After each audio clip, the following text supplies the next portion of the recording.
So this is how we did this. Patient and marking at the moment. The chunk I need to take it out, and the lipo area we need to fix.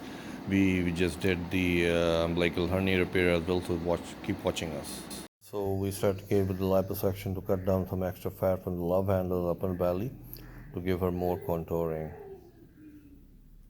Now we started tummy tuck. We raised the flap, and as you can see, we have made a tunnel, which I do just to take out the excess skin and tissue. This particular patient has umbilical hernia. As you can see, it's large, so we just fix that hernia as well, and with the tummy tuck. See, the hernia is now gone, the bulging was out, and you can see her down wall is so weak, it's protruding. So I'm going to placate it like that. I will show you. Now it is bulging, and then when we'll fix it, the bulging is gone.